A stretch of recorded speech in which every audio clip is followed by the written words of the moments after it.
네, 보시면 일단 지문을 한 5분 정도에 걸쳐서 5분 이내에 해주셔야 되는 거죠. 빠르면 빠를수록 좋은 거고, 네, 길어도 5분을 넘지 않게 한 번 정도 훑어봐 주시고, 네, 문제를 풀어주시는 게 좋아요.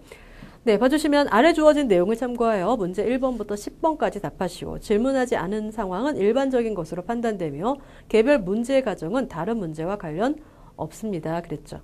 네, 그러니까 앞에 주어져 있는 이 시나리오 있죠. 예, 시나리오는 모든 문제에 영향을 미치는 거고요. 그다음에 개별 문제마다도 추가적인 가정을 주기도 해요. 그러면 그 추가 가정은 그 문제에만 사용해야 된다. 그런 뜻이고요. 네, 질문에 등장하는 개인은 모두 세법상 거주자에 해당합니다. 네.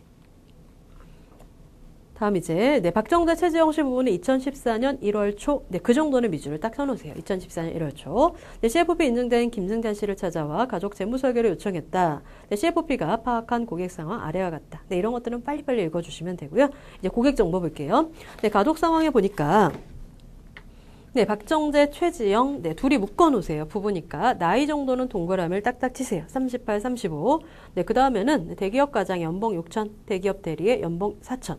네, 여기 이 정보가 있다는 걸 알아두시면 돼요. 이게 필요할 때 와서 찾아주시면 되니까. 아, 지금 이 사람의 소득의 종류, 연봉은 앞쪽에 있구나. 네, 둘이 묶었어요. 은퇴를 묶고 있으니까 두 사람의 나이 차이가 중요하죠? 앞에다 3이라고 써주시고. 네, 그 다음에 이제 자녀 둘, 박성수, 박성미. 네, 둘에 또 묶어주세요. 자녀 2명이니까 그냥 묶어만 놓으시고, 네, 9살, 7살 나이 정도는 동그라미 딱딱 쳐주시고. 네, 초등학교 3학년, 초등학교 1학년이네요. 네, 그러면 본인의 나이는 어디서 쓰냐 하면 은퇴 설계에서 사용하게 돼요. 은퇴 설계에 우리 풀다 보면 네, 그다음 배우자의 나이는 은퇴 설계에도 사용하고 네, 보험, 니즈 분석 방법 할 때도 배우자의 나이와 막내 나이가 중요하잖아요. 그러니까 이 세트에서는 보험을 묶고 있지 않지만 네, 배우자의 나이는 은퇴 설계할 때, 보험 설계할 때 필요하구나. 네, 그다음에 자녀들의 나이는 네, 원론에서 교육 결혼 자금 계산하려면 자녀들의 나이 있어야 되고요. 네, 그 다음에 또 세금에서 소득공제, 자녀들의 나이가 20세 이하냐 아니냐에 따라서 네, 기본공제 대상자냐 아니냐가 달라지니까 자녀들의 나이는 또 그렇게도 쓰이고, 근데 막내의 나이는 니즈 분석 방법 할 때 배우자의 나이와 막내 나이가 필요하죠. 네, 그런 것들 할 때 여기 와서 나이를 가져가 주셔야 돼요. 네, 그리고 지금 이 두 사람은 무슨 소득자죠? 근로소득자죠? 네. 근로소득자가 소득공제나 세액공제에서 많은 것들이 달라지기 때문에 네, 세금에서 여기서는 지금 소득공제에 대해서 묻고 있지 않지만 만약에 묻는다면 앞에 오셔서 꼭 소득의 종류 확인해 주셔야 돼요. 네, 그 다음에 지금 두 부부가 모두 소득이 있어요. 그럼 이런 부부를 무슨 부부라고 하죠? 네, 맞벌이 부부라고 하죠. 네. 그래서 맞벌이 부부의 경우에는 우리가 또 풀다 보면 이 과목별로 고려해야 되는 것들이 있어요. 그래서 세금 설계를 하다 보면 네, 종합소득공제나 세액공제를 물어볼 때 배우자에 대해서 소득공제나 세액공제를 받을 수가 없는 것들이 달라지게 되고요. 네, 그 다음에 원론 과목에서는 네, 만약에 비상 예비자금을 묻는다면 몇 개월치만, 네, 3개월치만 준비하면 되죠. 네, 소득원이 다양하거나 맞벌이 부부라면 3개월치. 네, 소득원이 하나밖에 없다면 6개월치. 네, 그 다음에 이제 은퇴 설계를 푸시다 보면 네, 배우자에게 소득이 있다는 얘기는 부인의 퇴직금 그리고 부인의 국민연금이 발생이 되겠죠. 그럼 조금 더 복잡한 형태로 갈 수 있고요. 네, 그 다음에 이제 보험 과목에서 네, 니즈 분석 방법을 적용할 때 배우자의 소득을 고려해 줘야 되죠. 그래서 그 필요한 생활비에서 배우자의 소득을 공제해서 부족한 생활비를 계산을 하잖아요. 네, 그런 부분들이 그래서 맞벌이 부부면 이런 것들을 물어볼 때 오셔서 배우자의 소득이나 이런 것들이 고려가 돼야 되겠다. 네, 그 다음에 이제 주거 상황 볼게요. 네, 주거 상황 서울시 중랑구 소재 아파트. 네, 사실은 지역은 크게 중요하지 않은데요. 주택에서는 이 면적이 중요해요. 네, 우리나라는 85제곱미터를 기준으로 85제곱미터까지는 국민주택 규모라고 하고요. 국민주택 규모 85를 초과하면 국민주택 규모 초과주택이라고 하죠. 네, 그래서 여기서는 지금 105.78 거기다 동그라미를 딱 쳐주시고 네, 지금 국민주택 규모를 초과했어요. 네, 그러면 뭐가 달라지냐 하면 이 사람 지금 네, 밑에 보시면 주택 모기지를 받았다고 하거든요. 네, 모기지를 원리금을 상환하고 있고 근로소득자예요. 그럼 일단 모기지 상환액에 대한 이자, 소득공제가 대상은 되는데 국민주택 규모를 초과했기 때문에 이자 상환액에 대한 그 소득공제를 받을 수가 없는 거죠. 네, 그래서 그 모기지 상환액 중에 이자에 대한 소득공제를 받을 수가 없다. 네, 모기지 상환액에 대한 소득공제 받으려면 네, 조건이 근로소득이 있어야 되고요. 네, 그다음에 주택의 규모가 85제곱미터 이하여야 되죠. 네, 그리고 취득당시 기준시가가 4억 원 이하여야 되죠. 네, 그래서 그런 조건 중에서 네, 지금 국민주택 규모를 초과했기 때문에 네, 소득공제 안 된다. 네, 그 다음에 이제 아파트는 2011년 5월 말에 4억 5천, 이게 취득가액이고, 취득할 때, 구입할 때 주택 모기지 1억 원을 받았네요. 그럼 1억 원 밑에다가 PV라고 써놓으세요. 이게 이제 나중에 대출금의 PV가 되는 거죠. 네, 그 다음에 이제 모기지 정보. 네, 대출 기간은 15년으로 받았고요. 매월 말에 네모치세요. 네, 원리금 균등 상환 조건이고, 네, 그 다음에 대출 이자율은 6.2% 월복리. 월복리는 보는 순간, 거기 보시면 6.2% 월복리 이렇게 되어 있죠. 그러면 나누기 12 이렇게 써주시고 그 위에 15년이라고 되어 있잖아요. 네, 그 위에다가 곱하기 12 네, 이렇게 해놓으세요. 네, 그 다음에 2013년 12월 말 현재 31회차의 동그라미. 네. 네, 그럼 나중에 모기지에 대한 정보가 필요하면 여기에 오셔야 돼요. 모기지는 주거 상황에 있다는 거. 네, 그러면 PV가 얼마예요? 1억 원. N은 180, IY는 6.2 나누기 12. 그렇게 넣으시면 PMT를 구하실 수가 있는 거죠. 네, 그리고 뭐 잔액이라던가 이게 필요하다면 31회차를 이용하면 되는 거고요. 지문을 분석한다는 게 나중에 내가 풀 때 와서 이걸 다시 읽어보지 않아도 되게 지문이 일단 정보가 어디 있는지 알아두시고 네, 와서 다시 읽어보지 않아도 내가 필요한 숫자들을 탁탁 뽑아가실 수 있게 네, 그렇게 정리를 한다는 의미죠. 그래서 현재 모기지 1억 원 주택 구입할 때 모기지 1억 받았는데 지금 현재 원리금은 31회차를 상환했다 그랬고요. 네, 그 다음에 이제 경제지표 가정이 나오네요.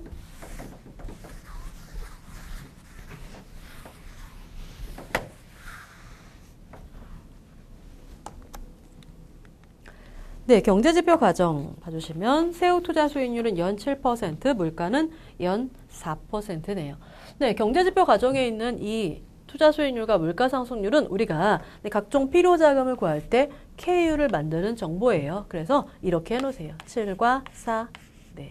그러면 7 빼기 4는 나누기 1.04는 이렇게 만들면 된다는 거죠. 네, 그래서 주로 물가로 만든 K율로 사용하는 게 뭐 결혼자금, 그리고 총은퇴 일시금 이런 거 구할 때 필요하잖아요. 네, 여기에 보통 교육비 상승률이 주어지기도 해요. 그러면 이제 교육비의 K율도 만들어야 되는데 지금 주어지지 않았죠. 네, 그러면 뒤에서 별도로 줄 수도 있고 또는 교육비도 물가만큼 상승한다. 이런 가정으로 갈 수도 있어요. 네, 그 다음에 이 세후 투자 수익률 연 7%의 의미는 뭐냐 하면 이 사람들이 앞으로 필요한 자금을 계산할 때 항상 투자 수익률을 7로 가정을 하잖아요. 그러니까 매년 갖고 있는 포트폴리오의 수익률이 연 7%는 나야 된다는 의미거든요. 그렇기 때문에 목표 수익률의 의미를 갖고 있어요. 네.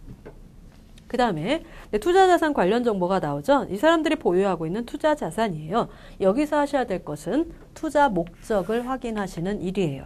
네, 그럼 거기 보면 투자 목적이 있죠. 네, 목적이 비어있는 게 있어요. CMA가 목적이 이렇게 비어있죠. 그럼 거기다 그냥 이렇게 동그라미 하나 쳐놓으세요. 네, 비어있고 목적 없는 자금이 이거 한 가지가 있다. 네, 그 다음에 결혼, 교육 자금이 있죠. 네, 그래서 결혼하고 교육만 찾아가지고 이 결혼 교육에다가 네모를 쳐주세요. 네, 결혼하고 교육만 나머지는 그냥 놔두시고요. 네, 그러면 결혼자금 몇 개? 1개, 교육자금 3개가 준비되어 있어요. 나머지는 뭐죠? 은퇴자금이에요. 네, 결혼자금은 이제 그 성격을 한번 볼게요. 네, 지금 결혼자금 현재 얼마 갖고 있는 거예요? 613만 7천 원 갖고 있는 거예요. 현재 작년 말 현재 평가 금액이에요. 네, 이거 어떻게 해서 만든 거예요? 월 50만 원씩 저축해서 네, 지금까지 613만 7천 원 만들어 놓은 거예요. 네, 그다음 교육자금 얼마 있는 거예요? 밑에 상장 주식 950만 원 있는 거예요. 얘는 가입 금액이 없죠. 이거 월 저축하는 게 아니라 주식이니까 네, 지금 현재 평가액이 950이다. 네, 그 다음에 또 정리식 펀드 교육자금 있죠? 네, 지금 월 30만 원씩 저축을 계속 해왔고 지금 현재 쌓여있는 게 1353만 원이다. 그런 얘기죠. 네. 은퇴자금도 마찬가지 정리식 펀드에 월 120만 원씩 해서 지금까지 만들어 놓은 게 1487만 원. 네, 교육자금도 월 40만 원씩 투자해서 장기주택 마련 저축에 네, 현재 일시금으로 4163만 원이 쌓여 있다. 그런 얘기네요. 네, 그러니까 지금 준비자금은 뭐만 있다. 그렇게 보셔야 되는 거죠. 평가금액. 그죠? 현재 준비되어 있는 건 평가금액. 네, 나머지는 명의가 전혀 중요하지 않고요. 네, 그 다음에 이제 은퇴자금 정도가 나중에 이 명의가 봐야 될 때가 있으니까, 네. 그래서 나머지는 명의 상관없이 푸시면 돼요. 네, 그 다음에 이제 밑에 보시면 평가 금액은 즉시 인출 가능하며 인출 관련 수수료 및 세금은 없다 그랬네요. 네, 그리고 자녀 교육 관련 정보. 네, 박성수와 박성민은 각각 16세 동그라미, 네, 고등학교, 19세 동그라미, 대학, 네, 그 교육비, 네, 고등학교 연 500만 원의 밑줄 3회 동그라미, 대학교 연 1200만 원의 밑줄 4회의 동그라미. 네, 교육비용은 당연히 현재 물가 기준이고, 네, 매년 물가만큼 상승합니다. 네, 교육비가 물가로 상승한다고 하네요. 네, 보통은 교육비는 교육비 상승률을 별도로 줘요. 네, 그런데 여기서는 물가로 상승한다 그랬으니까 그냥 물가로 만든 KU를 가져다 쓰시면 됩니다. 그런 얘기죠. 네, 그리고 교육비는 매년 초에 필요하다. 이건 당연한 거예요. 그러니까 현재 물가다, 매년 초에 필요하다. 이건 당연한 거예요. 네, 그런데 교육비가 물가로 상승하는 건 당연하지가 않은 거고요. 네, 그래서 교육자금 관련 정보가 나오면은요, 타임라인을 미리 그려놓으시는 게 좋아요. 네, 그러면 앞쪽에 가셔서 자녀의 나이 몇 살이죠?